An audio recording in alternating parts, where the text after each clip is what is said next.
আলহামদুলিল্লাহি রাব্বিল আলামিন ওয়াসসালাতু ওয়াসসালামু আলা সাইয়্যিদিল মুরসালিন আম্মা বা'দ ফাআউযু বিল্লাহি মিনাশ শাইতানির রাজীম বিসমিল্লাহির রহমানির রহিম আসসালাতু ওয়াসসালামু আলাইকা ইয়া রাসূলাল্লাহ আসসালাতু ওয়াসসালামু আলাইকা ইয়া হাবিবাল্লাহ আসসালাতু ওয়াসসালামু আলাইকা ইয়া নবিয়াল্লাহ ওয়া আলা আলিকা ওয়া আসহাবিকা ইয়া নূরাল্লাহ। মাদানী চ্যানেলের দর্শকবৃন্দ, কাছে কিংবা দূর থেকে, দেশ কিংবা প্রবাস থেকে যারাই আমাদের দেখছেন সবাইকে জানাই একরাশ প্রীতি ও শুভেচ্ছা। আপনারা দেখছেন আপনাদের সকলের পছন্দনীয় অনুষ্ঠান তাবিয়াগণের বৈশিষ্ট্য। ইনশাল্লাহ আজও আমরা একজন মহান তাবিয়া বুজুর্গ রহমতুল্লাহ তাআলা আলাইহি এর বৈশিষ্ট্য সম্পর্কে আলোচনা শুনব। তবে আসুন এর পূর্বে আমরা দুরুদ শরীফের একটি ফজিলত শ্রবণ করে নিই। প্রিয় নবী রাসূল আরবি সাল্লাল্লাহু আলাইহি ওয়াসাল্লাম ইরশাদ করেছেন, মান সাল্লা আলাইয়া আও সাআলা লিয়াল ওয়াসিলাতা হাক্কাত আলাইহি শাফাআতি ইয়াউমাল কিয়ামাতি। অর্থাৎ যে ব্যক্তি আমার প্রতি একবার দুরুদ শরীফ পাঠ করবে অথবা আমার ওসিলা নিয়ে দোয়া করবে, কিয়ামতের দিন তার জন্য আমার শাফাআত, আমার সুপারিশ ওয়াজিব হয়ে যাবে। সুবহানাল্লাহ।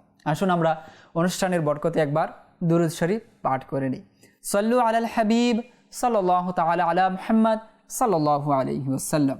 আজ আমরা যেই মহান তাবিঈ বুজুর্গ রহমতুল্লাহ তাআলা আলাইহি এর বৈশিষ্ট্য সম্পর্কে জানব, তার জীবনে আলোচনা করব, তার নাম হচ্ছে হযরত সাইয়্যিদুনা কাসিম বিন মুহাম্মদ বিন আবু বকর রহমতুল্লাহ তাআলা আলাইহি। কাসিম বিন মুহাম্মদ বিন আবু বকর রহমতুল্লাহ তাআলা আলাইহির পরিচয় যদি আমরা জানতে চাই বা জানি, তাহলে তার বংশ পরিচয়ের মধ্যেই তার এক বিশেষ বৈশিষ্ট্য লুকিয়ে আছে। তার যে সম্মানিত পিতা মুহাম্মদ, তিনি ছিলেন হযরত সাইয়্যিদুনা আবু বকর সিদ্দিক রাদিয়াল্লাহু তাআলা আনহুর ছেলে। অর্থাৎ হযরত সাইয়্যিদুনা কাসিম রহমতুল্লাহ তাআলা আলাইহি হচ্ছেন হযরত সাইয়্যিদুনা আবু বকর সিদ্দিক রাদিয়াল্লাহু তাআলা আনহুর নাতি।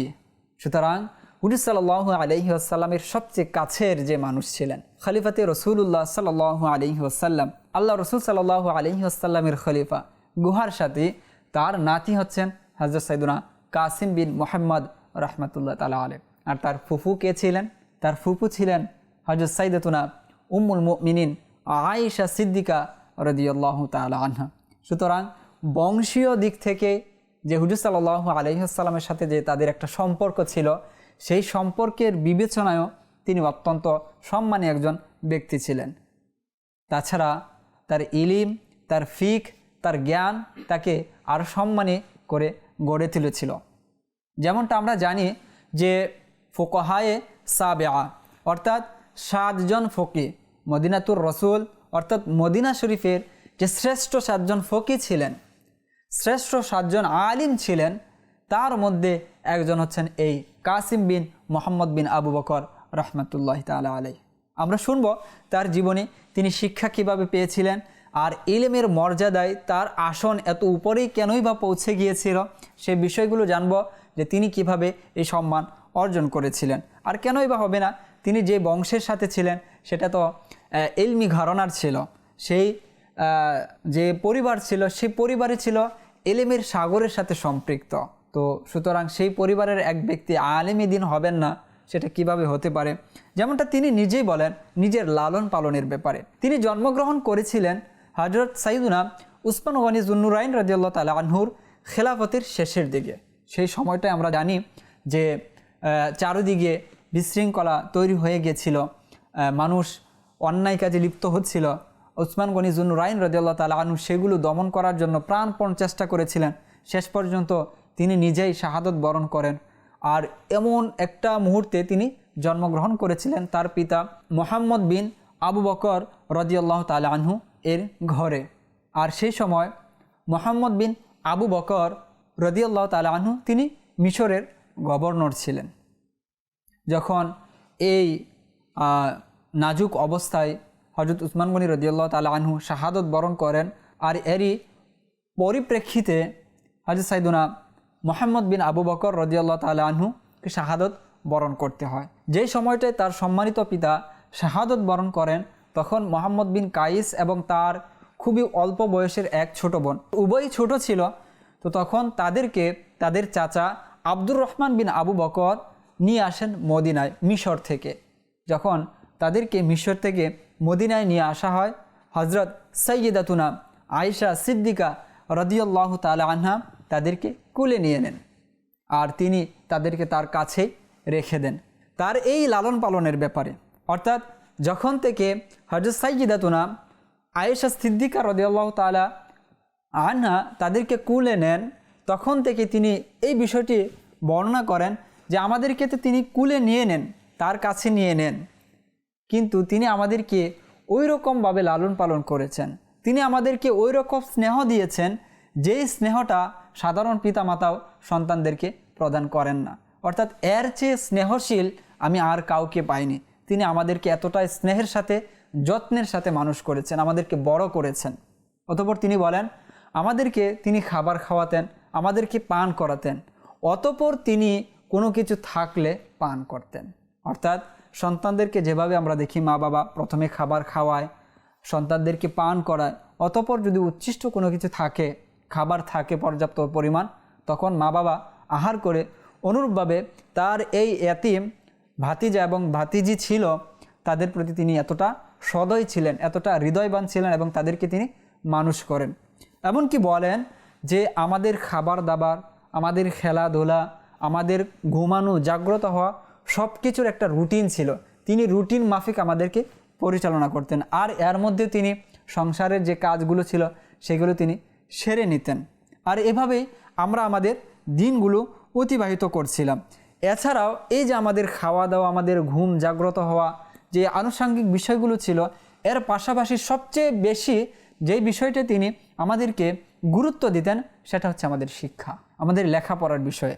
তিনি আমাদেরকে কোরআন শিখাতেন, তিনি আমাদেরকে হাদিস শিখাতেন, আর এই বিষয়টার প্রতি তিনি সবচেয়ে বেশি সচেষ্ট ছিলেন, যার ফলে আমরা অল্প বয়সেই কোরআন ও সুন্নাতের ব্যাপারে যথেষ্ট পারদর্শী হয়ে উঠেছিলাম। অর্থাৎ হযরত সাইয়্যিদাতুনা আম্মা জান আয়েশা সিদ্দিকা রাদিয়াল্লাহু তাআলা আনহা তাদের প্রথম শিক্ষা দিয়েছেন। আর আম্মা জান আয়েশা সিদ্দিকা রাদিয়াল্লাহু তাআলা আনহা কত বড় মাপের আলিমা ছিলেন! তিনি স্বয়ং ইলমি দ্বীন অর্জন করেছেন হুজুর সাল্লাল্লাহু আলাইহি ওয়াসাল্লামের কাছ থেকে। সুতরাং তার ইলমের পরিধিটা কীরকম হতে পারে আমরা জানি, প্রায়ই শুনে থাকি যে আম্মা জান আয়েশা সিদ্দিকা রাদিয়াল্লাহু তাআলা আনহা ছিলেন মহিলাদের মধ্যে মুফতি। তিনি ফতোয়া প্রদান করতেন। যখন সাহাবায়ে কেরাম কোনো সমস্যার সম্মুখীন হতেন, কোনো মাসআলার সম্মুখীন হতেন, তখন আম্মা জান আয়েশা সিদ্দিকা রাদিয়াল্লাহু তাআলা আনহা সেগুলো সমাধান করতেন। তিনি সাহাবাদের যুগেও অনেক বড় আলিমা হিসেবে গণ্য ছিলেন। সাহাবায়ে কেরামও বিভিন্ন মাসআলার প্রশ্ন তার কাছে নিয়ে আসতেন এবং তিনি সেটির উত্তর প্রদান করতেন। আর সেই আম্মা জান আয়েশা সিদ্দিকা রাদিয়াল্লাহু তাআলা আনহা এই কাসিম বিন মুহাম্মদ রাহমাতুল্লাহ তাআলা আলাইহি লালন পালন করেছেন, তার শিক্ষা দিয়েছেন এবং শিক্ষার ব্যাপারে যথেষ্ট সচেষ্টও ছিলেন, যেন আমার ভাতিজার লেখাপড়া ইলমি দ্বীনের ব্যাপারে কোনো ধরনের ঘাটতি না হয়। এই জন্য নিজে তিনি শিক্ষিকা হয়ে তাকে পড়িয়েছেন, তাকে কোরআন শিখিয়েছেন, তাকে ইলমি হাদিস শিখিয়েছেন। আর আম্মা জান আয়েশা সিদ্দিকা রাদিয়াল্লাহু তাআলা আনহার ব্যাপারে এও রয়েছে যে তার যে ফতোয়াগুলো রয়েছে, তিনি সাহাবাদের যুগে যে পরিমাণে ফতোয়া দিয়েছেন, সেই ফতোয়াগুলো যদি একত্রিত করা হয়, একসাথে করা হয়, তাহলে একটি বিরাট গ্রন্থে পরিণত হবে। আল্লাহু আকবার কবীরা।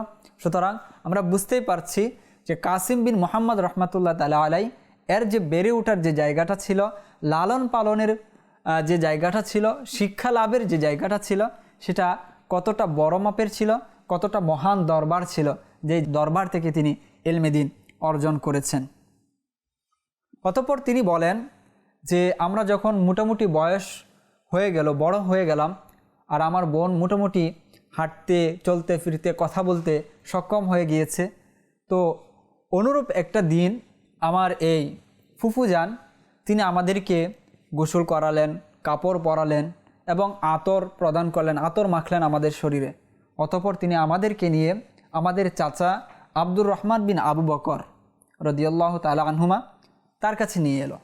নিয়ে এসে বলেন, আপনি আমাকে ভুল বুঝবেন না, আপনি এই ছেলেদেরকে গ্রহণ করার পর থেকে আমার ঘরে আসা কমিয়ে দিয়েছেন। আপনি হয়তো ভাবছেন যে আমি আপনাকে ভুল বুঝছি, আপনি এদের লালন পালন সঠিকভাবে করবেন না, এই জন্য আমি তাদেরকে আমার কাছে নিয়ে নিয়েছি, বিষয়টা এরকম নয়। মূলত আমি এদেরকে এই জন্য নিয়ে নিয়েছি যে আপনার পরিবার বড়, আপনার উপর জিম্মাদারি অনেক বেশি রয়েছে। এই এতিম সন্তানরা যেন কোনোভাবে ইলমে দিন থেকে দূরে না সরে যায়, কোনোভাবেই যেন তাদের লালন পালনে কোনো রকম ঘাটতি না আসে এবং আপনার উপরে যেন এত বেশি চাপ না পড়ে, এজন্য আমি তাদেরকে আমার কাছে এতদিন পর্যন্ত রেখেছি। এখন তারা মোটামুটি বয়সের হয়েছে, উপযুক্ত হয়েছে, এখন আপনি তাদের দায়িত্ব গ্রহণ করুন।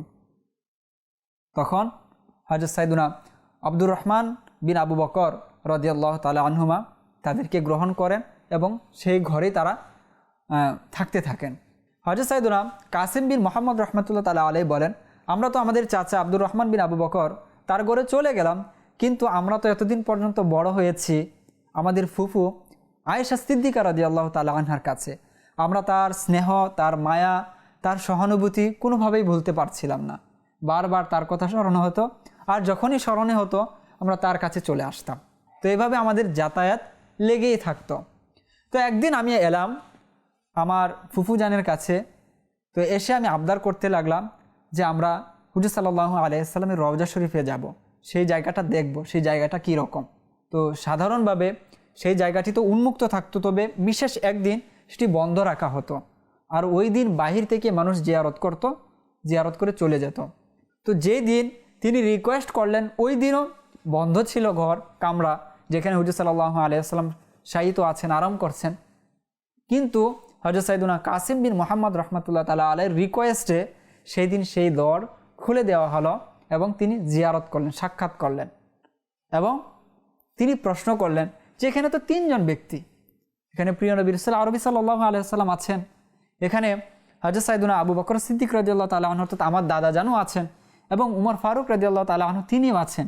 তো হুজুর সাল্লাল্লাহু আলাইহি ওয়াসাল্লাম এর যে রওজা শরীফ, তিনি যেখানে আরাম করছেন সেই জায়গাটা কোনটা? তখন আমাজান আয়েশা সিদ্দিকা রাদিয়াল্লাহু তাআলা আনহা তিনি ইশারা দিয়ে দেখান যে ওই যে সবার উপরে যেটা আছে এটাই হচ্ছে হুজুর সাল্লাল্লাহু আলাইহি ওয়াসাল্লামের আরামগাহ, তিনি সেখানে আরাম করছেন।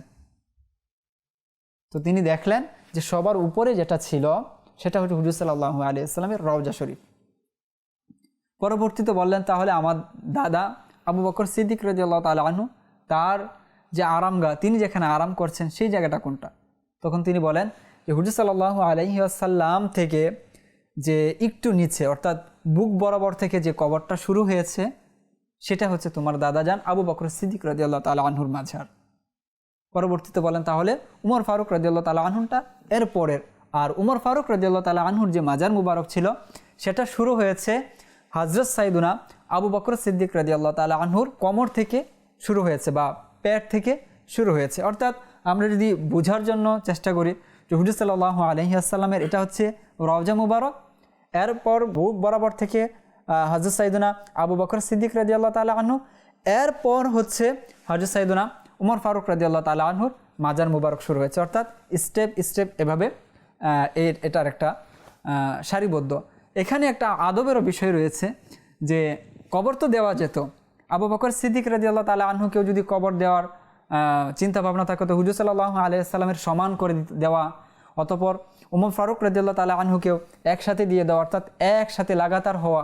কিন্তু দেখেন সাহাবায়ে কেরামের আদব কেমন, যে আবু বকর সিদ্দিক রাদিয়াল্লাহু তাআলা আনহু তিনি হচ্ছেন সাহাবী, আর প্রিয় নবী রাসূল আরবি সাল্লাল্লাহু আলাইহি ওয়াসাল্লাম হচ্ছেন সর্বশ্রেষ্ঠ রসুল, সর্বশ্রেষ্ঠ নবী। সুতরাং তার মাকাম ও মর্যাদায় সে জীবিত অবস্থায় হোক বা পর্দা গ্রহণ করেছে সেই অবস্থায় হোক, সর্ব অবস্থায় হুজুর সাল্লাল্লাহু আলাইহি ওয়াসাল্লামের আদবের প্রতি সচেষ্ট ছিলেন সাহাবায়ে কেরাম। তাই এই বিবেচনায় আবু বকর সিদ্দিক রাদিয়াল্লাহু তাআলা আনহুর মাজার মুবারক একটু নিচে করা হয়েছিল এবং উমর ফারুক রাদিয়াল্লাহু তাআলা আনহুর মাজার মুবারক আরও একটু নিচে করা হয়েছিল। এটা হচ্ছে সম্মান, এটা আমাদেরকে আদব শিখিয়েছেন যে বড়দের আদব কিভাবে করতে হয়। তো হযরত সাইয়্যিদুনা কাসিম বিন মুহাম্মদ রাহমাতুল্লাহ তাআলা আলাইহি তিনি বুঝতে পেরে গেলেন যে এভাবে পালাক্রমে করা হয়েছে এবং তিনি বুঝে নিয়েছিলেন যে এভাবে হুজুর সাল্লাল্লাহু আলাইহি ওয়াসাল্লাম পর আবু বকর সিদ্দিক রাদিয়াল্লাহু তাআলা আনহু, এরপর হচ্ছে ওমর ফারুক রাদিয়াল্লাহু তাআলা আনহু। এর মাধ্যমে আমরাও জানতে পারলাম যে হুজুর সাল্লাল্লাহু আলাইহি ওয়াসাল্লামের রওজা মুবারক, তারপর হচ্ছে আবু বকর সিদ্দিক রাদিয়াল্লাহু তাআলা আনহু, এরপর হচ্ছে ওমর ফারুক রাদিয়াল্লাহু তাআলা আনহুর এর যে মাজার মুবারক রয়েছে। তিনি ইলমে দিন অর্জনের ব্যাপারে মসজিদে নববীতে যাতায়াত করতেন। অর্থাৎ আমরা জানি তিনি ছোট ছিলেন, আর তখনও সাহাবায়ে কেরাম অনেকেই জীবিত ছিলেন। আয়েশা সিদ্দিকা রাদিয়াল্লাহু তাআলা আনহা তো ছিলেনই, যার কাছ থেকে তিনি হাতে করে শিখেছেন। এর পাশাপাশি আব্দুল্লাহ ইবনে ওমর, আব্দুল্লাহ ইবনে আব্বাস, আব্দুল্লাহ ইবনে জুবায়ের, আব্দুল্লাহ ইবনে জাফর, অনুরূপভাবে আব্দুল্লাহ ইবনে খাব্বাব প্রমুখ সাহাবায়ে কেরাম থেকে তিনি এই ইলমে দিন অর্জন করেছেন। যখন তিনি বড় হয়ে উঠছেন সেই মুহূর্তে মসজিদে নববীতে এই সকল সাহাবায়ে কেরাম দরস প্রদান করতেন, জ্ঞান শিখাতেন মানুষদেরকে, ইলমে দিন প্রচার তারা করতেন। তো তিনিও সেটা হাতছাড়া করতে চাননি। এই সকল মহান বুজুর্গ ব্যক্তি যারা আছে তাদের কাছ থেকে ইলমে দিন অর্জন করাটাও তো অনেক বড় সৌভাগ্যের বিষয়। তো তাই আব্দুল্লাহ ইবনে আব্বাস রাদিয়াল্লাহু তাআলা আনহু, আব্দুল্লাহ ইবনে ওমর রাদিয়াল্লাহু তাআলা আনহু, তাদের থেকে তিনি ইলমে দিন অর্জন করেছেন। আর এই অর্জন করার কারণেই কিন্তু তিনি এত বড় মাপের আলেমে দিন হয়েছিলেন যে তিনি হয়তো এটাও বলতে পারতেন যে শিক্ষক হিসাবে তো আম্মা জান আয়েশা সিদ্দিকা রাদিয়াল্লাহু তাআলা আনহা তিনিই যথেষ্ট, কিন্তু না, যার থেকে সম্ভব ইলমে দিন অর্জন করা এবং নিজের ইলমের পরিধিকে বাড়িয়ে নেওয়া।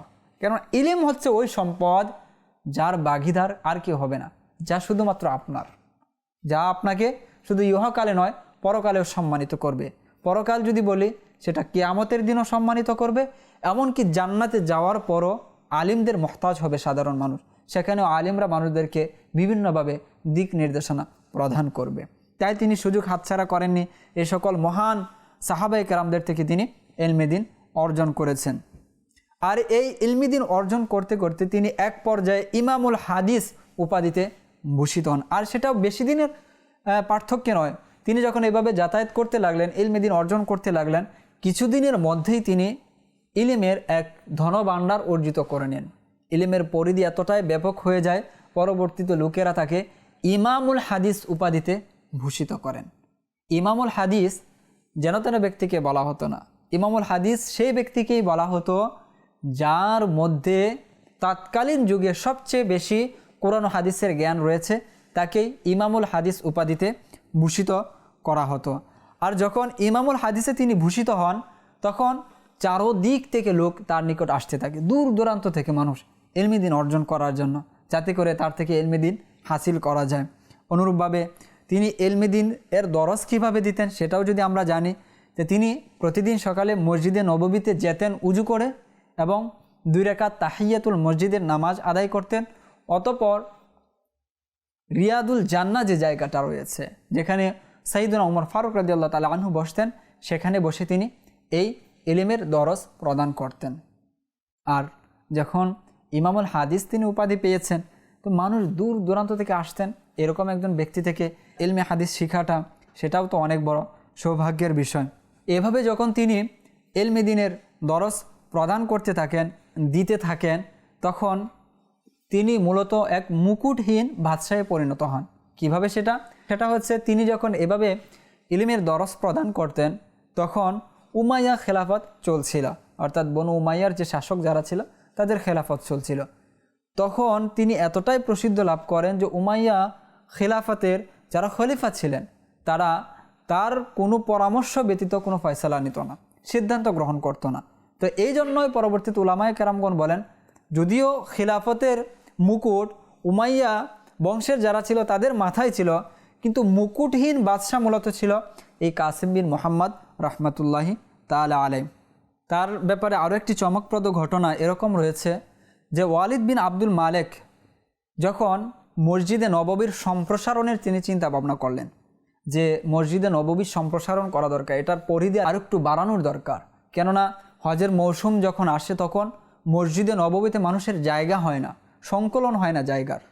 তো সিদ্ধান্ত নিল যে এটাকে আরও বড় করতে হবে, কিন্তু সে সাহস পাচ্ছিল না যে মসজিদে নববী যদি বড় করতে হয় তাহলে বেশ কিছু বিশিষ্ট ব্যক্তিবর্গের মাকাম, তাদের বাসস্থান ভাঙতে হবে, সেগুলো ভেঙে মসজিদে নববীকে সম্প্রসারণ করতে হবে, বড় করতে হবে, কিন্তু সে সাহস সে পাচ্ছিল না। পরবর্তীতে মদিনার যে গভর্নর ছিল উমর বিন আব্দুল আজিজ রহমাতুল্লাহ তাআলা আলাইহি, তাকে চিঠি লিখে এভাবে বলেন যে মসজিদে নববীর সংস্কার করা দরকার, তবে তুমি এভাবে যদি হঠাৎ সংস্কার করতে যাও তাহলে মানুষ আমাদের বিরুদ্ধে চলে যাবে, কেননা এই যে স্থাপনাগুলো রয়েছে এগুলোর প্রতি মানুষের এক ধরনের ভক্তি রয়েছে, শ্রদ্ধা রয়েছে। আমরা যদি হঠাৎ করে এগুলো ভেঙে মসজিদ সংস্কার করতে চাই তাহলে আমাদের খেলাফত চলে যাবে, মানুষ আমাদের বিরুদ্ধে চলে যাবে। তো পরামর্শ হিসেবে তিনি বলেন, কাসিম বিন মোহাম্মদ এবং সালিম বিন আবদুল্লাহ তাদের নিয়ে তুমি এই কাজ করো, তাহলে আশা করা যায় মানুষ আমাদের বিরুদ্ধে যাবে না। তখন যে ওমর বিন আব্দুল আজিজ রহমতুল্লাহ তাআলা আলাইহি তাদের নিয়ে বসলেন এবং ঘটনাটি বললেন যে ওয়ালিদ বিন আব্দুল মালিক এভাবে চাচ্ছেন আমরা যেন মসজিদের সম্প্রসারণের কাজ করি, কেননা মসজিদে এখন মানুষের জায়গার সংকলন হচ্ছে না। তখন তারা সম্মতি দিলেন, পরবর্তীতে কাজ সামনে অগ্রসর হলো। এখানে একটি শিক্ষার বিষয় এবং ভক্তি শ্রদ্ধার আদবের একটি বিষয় রয়েছে, সেটা হচ্ছে যে মাকামাতি মুকদ্দাসা অর্থাৎ পবিত্র স্থান, সেগুলোর প্রতি মানুষের আগে থেকেই শ্রদ্ধা ভক্তি ছিল। যদি তাই না হতো তাহলে ওয়ালিদ বিন আব্দুল মালিকের মতো একজন শাসক, একজন খলিফা কখনো সে ভয় পেত না যে আমি মাকাম ভেঙে আশেপাশের যে ঘরগুলো রয়েছে সেগুলো ভেঙে মসজিদে নববীকে সম্প্রসারণ করব, কে আমাকে বাধা দিবে। ওয়ালিদ বিন আব্দুল মালিক ওই সময় রাজ্য পরিচালনা করছিল যখন উমাইয়া শাসন সর্বাধিক উপরে ছিল, অর্থাৎ তখন আরব অঞ্চল বিজয় করে আফ্রিকা, আমরা যদি বলি মরক্কো, তিউনিশিয়া, আলজেরিয়া, লিবিয়া, এগুলো মুসলমানের আয়ত্ত চলে এসেছে। এদিকে যে ভারত উপমহাদেশের সিন্ধু বিজয় সেটাও হয়ে গিয়েছে, স্পেন বিজয় করে নিয়েছে তার সেনাবাহিনী, অর্থাৎ কতটা পাওয়ারফুল ছিল ওয়ালিদ বিন আব্দুল মালিক। তারপরও সে সাহস পাচ্ছিল না যে এই সকল পবিত্র ঘরগুলোকে সে ভাঙবে, অর্থাৎ সাহাবায়ে কেরাম যারা ছিলেন তাদের ঘরগুলো, এমনকি হুজুর সাল্লাল্লাহু আলাইহি ওয়াসাল্লামের ঘরও সেখানে ছিল। সে সাহস পাচ্ছিল না যে এই ঘরগুলো ভেঙে আমি মসজিদে নববীকে সম্প্রসারণ করব, মানুষ খেপে যাবে। এর মাধ্যমে বোঝা যাচ্ছে যে এই পবিত্র ঘরগুলো অর্থাৎ পবিত্র জায়গাগুলো যেখানে সাহাবায়ে কেরাম থেকেছেন, যেখানে প্রিয় নবী রাসূল আরবি সাল্লাল্লাহু আলাইহি ওয়াসাল্লাম থেকেছেন, সেগুলোর প্রতি মানুষের ভক্তি কীরকম ছিল, ভালোবাসা কীরকম ছিল। এই জন্যই তো এই ওয়ালিদ বিন আব্দুল মালিক ভয় পাচ্ছিল যে আমি যদি ঘরগুলো ভাঙি তাহলে মানুষ আমার বিরুদ্ধে চলে যাবে, আমার বিরুদ্ধে যুদ্ধ ঘোষণা করে দিবে, আমার খেলাফত তার থাকবে না। তো এই ঘটনার মাধ্যমে এটাও বোঝা যাচ্ছে আজ আমরা যে ভালোবাসা প্রদর্শন করি পবিত্র স্থাপনাগুলোর প্রতি, হুজুর সাল্লাল্লাহু আলাইহি সাল্লাম যেই জায়গায় থেকেছেন, যেই জায়গায় হুজুর সাল্লাল্লাহু আলাইহি সাল্লাম উঠা বসা করেছেন, এটা আজকালকার আকীদা নয়, এটা এখনকার বিশ্বাস নয়, এখনকার ভালোবাসা নয়, সেটা সেই সাহাবায়ে কেরাম তাবী যারা ছিলেন তাদের ভালোবাসা এরকমই ছিল যে হুজুর সাল্লাল্লাহু আলাইহি ওয়াসাল্লামের সাথে সম্পৃক্ত যেই বস্তু রয়েছে সেটাকে আঁকড়ে ধরা, সেটার প্রতি ভালোবাসা রাখা, সেটাকে কেউ ক্ষতি করতে চাইলে তার বিরুদ্ধে ঝাঁপিয়ে পড়া, তার বিরুদ্ধে লড়াই করা। আর এই জন্যই ওয়ালিদ বিন আব্দুল মালিক ভয় পাচ্ছিল। যদিও পরবর্তীতে কাসিম বিন মোহাম্মদ রহমতুল্লাহ তাআলা আলাইহির মতো বড় মাপের একজন আলেম দ্বীন থাকায় সালিম বিন আবদুল্লাহ রহমতুল্লাহ তাআলা আলাইহি তারা সেখানে উপস্থিত থেকে কাজটা করেছিলেন। তো জনসাধারণ বুঝতে পেরেছেন যে এর মধ্যে কোনো কবিহ অর্থাৎ মন্দ বিষয় নেই, যার জন্য জনসাধারণের বিষয়টা মেনে নিয়েছেন। তো এর মাধ্যমে ইসলামী যে সংস্কারমূলক কাজ রয়েছে এটার একটা বিষয় আমরা পাই, পাশাপাশি যে সে হুজুর সাল্লাল্লাহু আলাইহি ওয়াসাল্লামের সাথে সম্পৃক্ত যে বস্তুগুলো রয়েছে সেগুলোর প্রতি সাধারণ মানুষের যে ভালোবাসা সেই বিষয়টা আমরা পাই। তো এই ছিল তখনকার মানুষের ভক্তি ও শ্রদ্ধা। অনুরূপভাবে আমরা যদি দেখি কাসিম বিন মোহাম্মদ রহমতুল্লাহ তাআলা আলাইহি দুনিয়া বিমুখ কেমন ছিলেন। একবার কিছু যুদ্ধলব্ধ সম্পদ আসে এবং এই সম্পদগুলো মানুষের নিকট বন্টন করার দায়িত্ব তার উপর এসে বর্তায়। তো তিনি মানুষের নিকট বন্টন করে দিলেন। তো এক ব্যক্তির এই বন্টন পছন্দ হয়নি, যে তিনি যেটা পেয়েছেন সেটাতে তিনি সন্তুষ্ট ছিলেন না। তো সেই সম্পদ নিয়ে এসে মসজিদে নববীতে তিনি চলে আসেন এবং কাসিম বিন মোহাম্মদ রহমতুল্লাহ তাআলা আলাইহি ইবাদত করছিলেন, সেখানে বসে সে নানান আপত্তির কথা বলতে থাকে। পরবর্তীতে কাসিম বিন মোহাম্মদ রহমতুল্লাহ তাআলা আলাইহির যে ছেলে তাকে এসে জবাব দিতে থাকেন যে তুমি এমন একজন ব্যক্তির বন্টনে সন্তুষ্ট হতে পারছো না, যে ব্যক্তি যথাযথভাবে যেন মানুষ পায়, বন্টন যেন যথাযথ হয়, সেটার ব্যাপারে সর্বাধিক তিনি সচেষ্ট ছিলেন, যেন এদিক সেদিক না হয়। এমনকি নিজের জন্য তিনি কিছু রাখেননি, এক টুকরো খেজুরও তিনি নেননি, আর সেই ব্যক্তির প্রতি তুমি আপত্তি করছো। তো যখন দেখলেন যে উভয়ের মধ্যে আলোচনা চলছে, তখন তিনি নামাজ শেষ করলেন এবং তার ছেলেকে তিনি কি করলেন, শাসন করলেন এবং ছেলেকে তিনি নসিহত করলেন যে যে বিষয়ের প্রতি তুমি পরিপূর্ণ অবগত নও সে বিষয় নিয়ে তুমি কখনো বলবে না। তখন লোকের উপস্থিত বলল যে হুজুর আপনি এমনটা কেন বললেন আপনার সন্তানকে, আপনি তো প্রকৃতপক্ষে একটি টুকরোও নেননি, এই যুদ্ধলব্ধ সম্পদ থেকে? তো আপনার সন্তান তো ঠিকই বলেছে। তো তিনি বলেন, আমি তাকে এই জন্য এটা বলেছি যেন খামোখা কারো সাথে সে ঝগড়ায় লিপ্ত না হয়। কেননা যে ব্যক্তি আমার বন্টনের মধ্যে সন্তুষ্ট নয়, সে ব্যক্তি কারো বিচারের প্রতি সন্তুষ্ট হবে না। এখন সে তো এসেছে বিচারের জন্য নয়, সে তো এজন্য এসেছে যে বিচার করব, কেউ তার বিচার করে দিবে। তো সে কার বিচারের প্রতি সন্তুষ্ট হবে? এমন একজন ব্যক্তি তার সম্পদ বন্টন করে দিয়েছে, যুদ্ধলব্ধ সম্পদ বন্টন করে দিয়েছে, তার বন্টনের মধ্যে যে সন্তুষ্ট হতে পারে না, সে কারো বিচারের প্রতি সন্তুষ্ট হবে না। তো আমি এই জন্য আমার সন্তানকে সাজেশন করছিলাম, আমি আমার সন্তানকে নসিহত করছিলাম যে কারো সাথে ঝগড়ায় লিপ্ত হবে না। মানুষ বলতে থাকুক, যেন তুমি তোমার কাজে নিমগ্ন থাকতে পারো, তুমি তোমার কাজ সুন্দরভাবে করতে পারো। অনুরূপভাবে যদি আমরা দেখি যে তার জীবনের মধ্যে এই বিষয়টিও ছিল যে তিনি যা জানতেন তাই বলতেন, আর যা জানতেন না সে ব্যাপারে তিনি স্পষ্ট বলে দিতেন, লা আদরি, এই বিষয়ে আমি জানি না। যেমনটা হজের মৌসুমে অসংখ্য মানুষ তার নিকট আসছিল বিভিন্ন মাসালা জিজ্ঞাসা করার জন্য। আমরা জানি হজের মানাসিকগুলো একটু কঠিন হয়ে পড়ে, কেননা এটা বছরে একবার, এবং সকলের মাঝে এত প্রচলনও নেই যে হজের যে মাসালাগুলো রয়েছে। সাধারণ মানুষ এই সকল আলেমদের নিকট আসতেন মাসালা জানার জন্য। হজের মৌসুমে মানুষের ভিড় লেগে গেল, মাসালা জিজ্ঞাসা করছে। তো মাসালা জিজ্ঞাসা করছে করছে করছে যখন হঠাৎ এমন কোনো মাসালা চলে আসতো যে মাসালা তার জানা ছিল না, তখন তিনি স্পষ্ট ভাষায় সকলের সামনে বলে দিতেন যে এই বিষয়ে আমার জানা নেই। তো মানুষ হতবাক হয়ে যেত। এত বড় একজন আলিমে দিন, মদিনার যে সকল 7 জন ফকির রয়েছে তাদের অন্যতম একজন তিনি, আর তিনি স্পষ্ট ভাষায় বলছেন এই ব্যাপারে আমার কোনো এলেম নেই, এই ব্যাপারে আমার কোনো জ্ঞান নেই। তো মানুষ হতবাক হতেন। এটা তার উসুল ছিল। তিনি এটাই বলতেন যে লা আদরি নিসফুল ইলম, অর্থাৎ আপনি যে বিষয়টা জানেন না মানুষকে স্পষ্ট ভাষায় বলে দিন যে আমি জানি না, এটা হচ্ছে ইলমের অর্ধেক। আল্লাহু আকবার, এটা তার উসুল ছিল। আর তিনি এভাবে বলতেন যে যার যে বিষয়ে জানা আছে সেটা মানুষদেরকে বলা উচিত, আর যেই বিষয়ে যে তার জানা নেই সেই ক্ষেত্রে তার লা আদরি বলা উচিত। আল্লাহ পাক এমন মহান ব্যক্তির অনুসরণ করা, তার জীবনী অনুসরণ করা, এবং তিনি যেভাবে জীবন অতিবাহিত করেছে সেভাবে জীবন অতিবাহিত করার, তার রাস্তা অনুসরণ করার, তার পদাঙ্ক অনুসরণ করার তৌফিক দান করুন। আমিন। বিজাহিন নবীল আমিন। সল্লু আলাল হাবিব সাল্লাল্লাহু তাআলা আলা মুহাম্মদ সাল্লাল্লাহু আলাইহি ওয়াসাল্লাম।